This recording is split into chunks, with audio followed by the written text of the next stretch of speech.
Shalom. Nous parlons des 4 défis dans l'évangélisation contemporaine, les défis que nous rencontrons quand nous évangélisons. Nous avions déjà parlé des 4 défis, des choses compliquées que nous rencontrons sur le terrain. Mais parler des défis ne suffit pas. Nous devons parler des solutions aussi. Comment nous devons relever ces défis. Merci pour les propositions peut-être que vous avez données dans les commentaires, les propositions que vous avez soumises.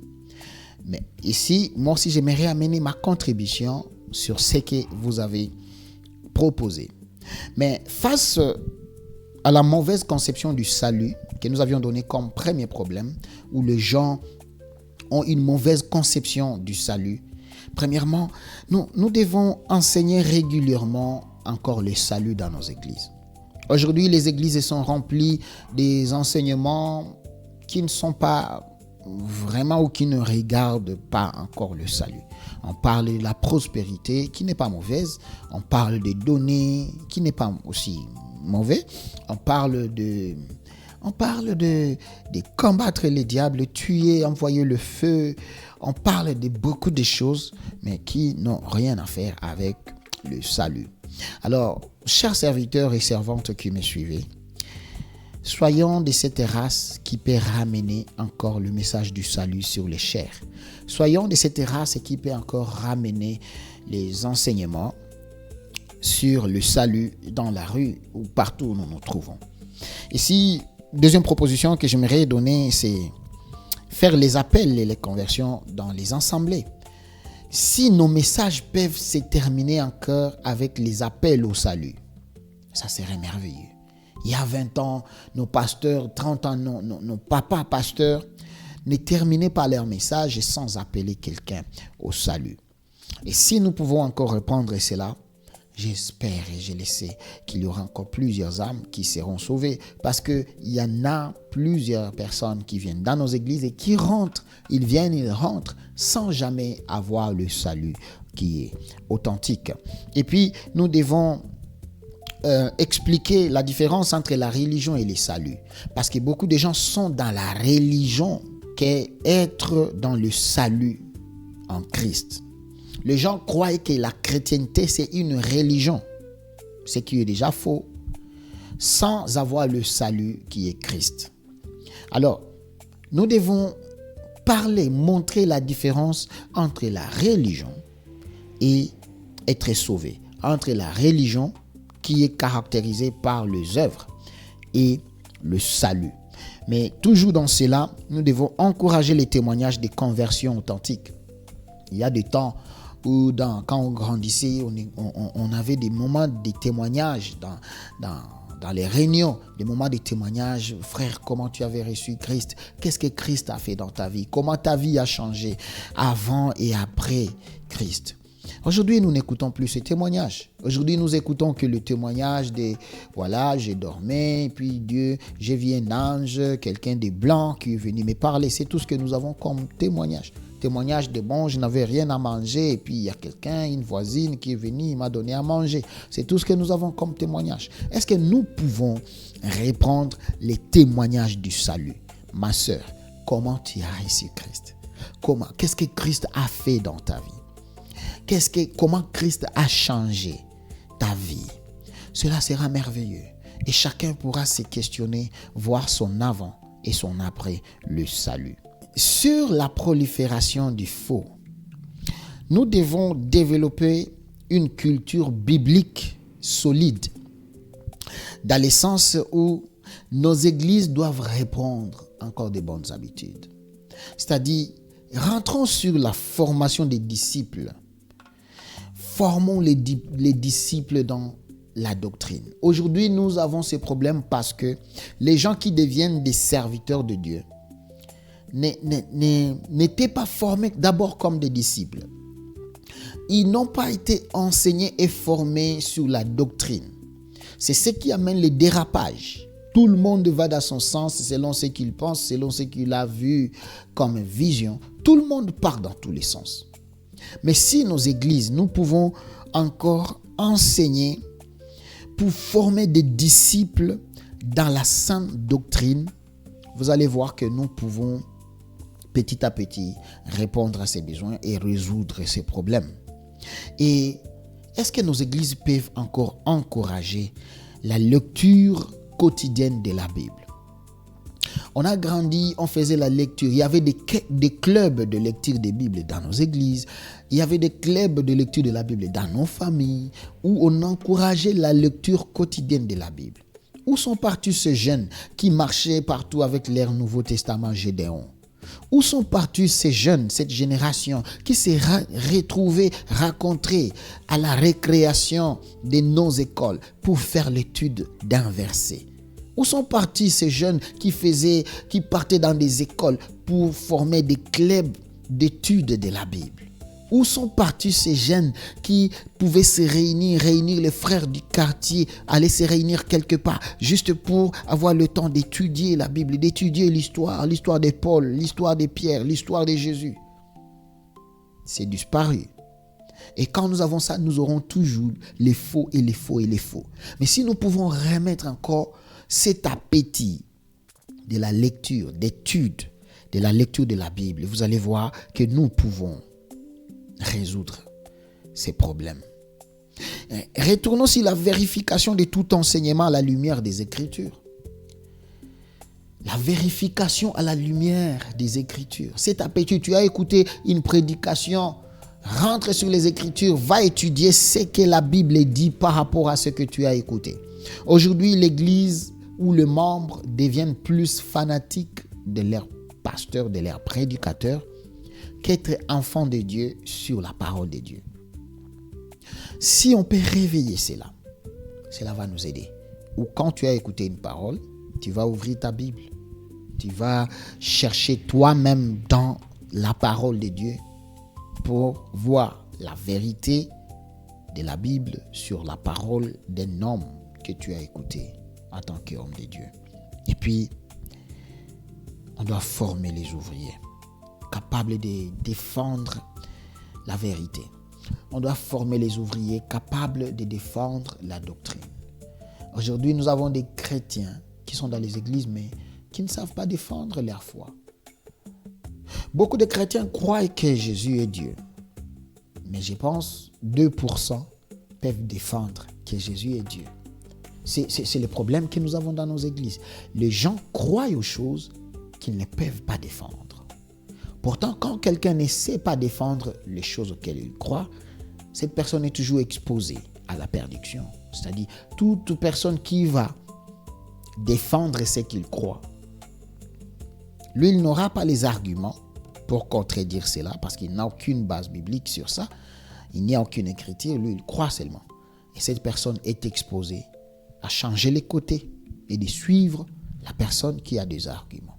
Est-ce que nous enseignons aux gens les arguments, des choses basiques auxquelles ils croient? Et ça, c'est un problème.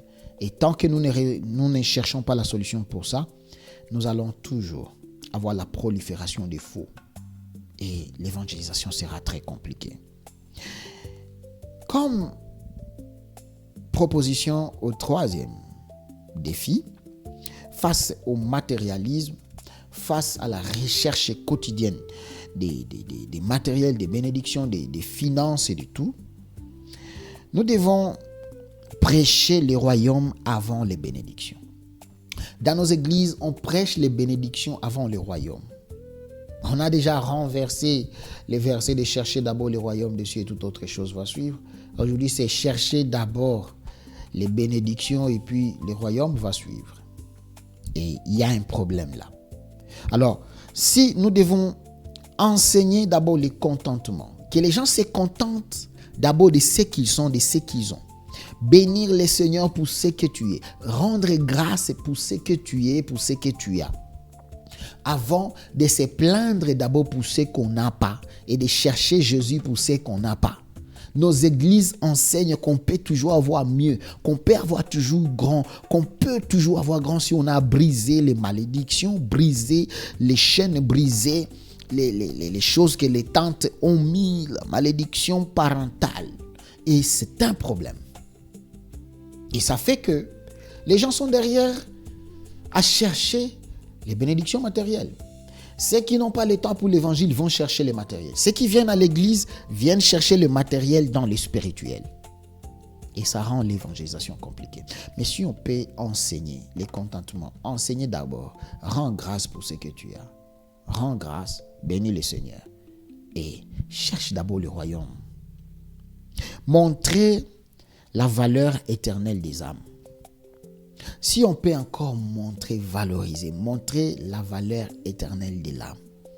Nourrir d'abord l'âme avant de courir derrière tout ce qui est matériel. Si cela peut rentrer encore sur nos chairs et enseigner cela, je crois que nous pouvons résoudre ces problèmes. Je crois que nous pouvons résoudre ces défis du matérialisme. Encourager une vie de consécration. J'ai parlé aux étudiants haïtiens que j'enseigne. Je leur disais, beaucoup de gens aujourd'hui jeûnent, font des jeûnes de prière que pour les besoins matériels. Pendant que dans la parole de Dieu, nous voyons Genèse, Exode, tu vas voir que le peuple d'Israël parfois faisait des jeûnes pour la repentance. Nous voyons avec Noé quand il va prêcher. Et puis le roi décrète que tout le peuple jeûne, pas pour le matériel, mais pour se repentir. Est-ce qu'aujourd'hui on peut rentrer encore dans ces messages? Est-ce qu'aujourd'hui on peut encore montrer le peuple de Dieu qu'on ne cherche pas seulement ce qui nous fait plaisir en Dieu, mais valorisons nos âmes qui vont vivre éternellement. Que cela rentre sur nos chairs, que cela rentre dans nos messages. C'est une chose qui est en train de devenir du jour au jour rare. Et surtout, nous devons présenter Jésus comme le trésor suprême. Nous devons présenter Jésus comme la bénédiction suprême. Si tu as Jésus, tu as tout. Si tu as Jésus, tu as la chose la plus précieuse, ou tu as la personne la plus précieuse. Tu as tout ce qu'il faut. Ce n'est pas l'argent d'abord. Ce n'est pas les matériels. Tout ça, c'est bien. Nous en avons besoin. Mais ce n'est pas ça d'abord. L'un des plus grands défauts de l'homme, c'est que nous nous rendons compte du valeur de la chose que quand nous la perdons. Respirer, nous négligeons ça. Nous pensons même que ça n'a pas beaucoup d'importance jusqu'à ce que tu vas voir quelqu'un qui se bat derrière les matériaux pour qu'il respire. Si on enlève ça, il n'existe plus. Et tant que nous vivons, on ne se rend pas compte de la plus grande importance du salut, d'abord en Jésus-Christ, avant tout ce que nous cherchons dans notre vie spirituelle. C'est Jésus d'abord. Enseignons cela encore. Remettons cela encore sur nos tables, sur nos chairs, dans nos enseignements, partout. Remettons Jésus comme le trésor et la bénédiction suprême. Quatrième solution que nous pouvons donner sur les défis que nous avions donnés face aux réseaux sociaux. Nous devons utiliser les outils modernes pour diffuser aussi les messages éternels. J'encourage le pasteur, les évangélistes, tous ceux qui travaillent dans l'évangélisation, d'entrer aussi dans ces mondes-là. Ayez des comptes partout. Parce que si eux, ils sont en train de diffuser tout ce qu'ils diffusent, pourquoi pas nous? Nous devons y entrer aussi avec le message du salut. C'est-à-dire, quand les gens sont en train de chercher la distraction, ils doivent nous trouver là aussi. Ils doivent trouver les choses utiles. Alors, comment nous pouvons appliquer? C'est que nous devons produire du contenu chrétien, mais de qualité. Cherchons aussi la qualité dans les contenus. C'est-à-dire que les gens aient aussi l'appétit, le goût de nous suivre. Que nos églises produisent des contenus de qualité, où les gens peuvent sentir cet appétit de nous suivre. Que nos églises aient des comptes, des comptes Facebook, des comptes YouTube, des comptes TikTok, des comptes où l'évangile est en train d'être propagé de façon que les gens que nous n'arrivons pas à atteindre d'une manière physique, que nous puissions les atteindre d'une manière avec les réseaux sociaux, ce n'est pas du diable. Nous pouvons utiliser cela pour gagner les âmes. Parce que c'est là où il y a le monde. C'est là où il y a le monde. Alors nous aussi, allons. Quand Christ nous dit allez, voilà, allons-y. Nous devons utiliser les plateformes Facebook, WhatsApp, Instagram, YouTube pour évangéliser. Utilisons tout cela. Et vous allez voir, il y a des gens qui se convertissent de très loin. Parce que tu peux poster un message à Lubumbashi et ce message-là va atteindre quelqu'un qui est à Corée du Sud. Je suis là, je vous parle, je suis au Brésil. Mais vous êtes en train de me suivre de là où vous êtes. C'est-à-dire, nous pouvons utiliser les réseaux sociaux pour propager l'évangile. Ne restons pas seulement sur les 4 coins de mur de nos églises. Nous devons former les jeunes. Formons les jeunes dans l'évangélisation numérique. C'est bien que nous puissions prendre nos pancartes, nous descendons dans la rue, c'est très bien. Et j'encourage cela. J'encourage cela même dans les églises que je conduis. Mais aussi, c'est bien de s'asseoir avec les ordinateurs. Nous faisons des contenus numériques très bien. Et nous les partageons avec nos contacts. Tu n'as aucune idée du nombre de personnes qui regardent tes statuts chaque jour.